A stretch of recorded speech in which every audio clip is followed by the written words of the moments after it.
আমি এখন 70 বছর বয়স্ক একজন পুরুষ, কিন্তু মুছে যাওয়া দিনগুলি আজও আমাকে পিছু টানে।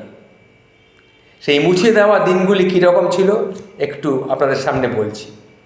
1, কয়লা দিয়ে কখনো দাঁত মেজেছ? আচ্ছা, বল সাবান 570 সাবান কিংবা লাইফবয় সাবান দিয়ে কখনো চুল ধুয়েছ? আচ্ছা, মুখে তিব্বত স্নো ট্যালকম পাউডার কখনো কি মেখেছ? আচ্ছা ঠিক আছে, মাথার চুলে সর্ষের তেল দিয়েছ কোনো দিন? কলমের খাপ দিয়ে কখনো কি কান চুলকেছ? এগুলো আমরা করেছি। টিউবওয়েলের তলায় বসে স্নান করেছি, স্নান শেষে উঠতে গিয়ে টিউবওয়েলের বাড়িও খেয়েছি। টিউবওয়েলের যেখান দিয়ে জল পড়ে সেটা মাথায় ঠকাং করে লেগেছে, তার বাড়িও খেয়েছি।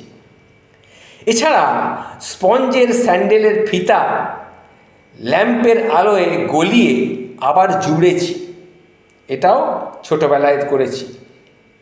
টিকিটের ব্ল্যাকারের কাছ থেকে উচ্চ মূল্যের টিকিট কিনে সিনেমা দেখেছি।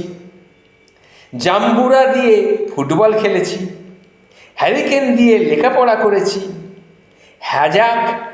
হ্যাজাকের আলোয় বিয়ের অনুষ্ঠান দেখেছি, কলা গাছ দিয়ে গেট সাজানো দেখেছি, কলা পাতা দিয়ে বাঁশি বাজিয়েছি। এসব করে যদি থাকো তাহলে বুঝতে পারবে শৈশবের আনন্দ আমাদের কীরকম ছিল।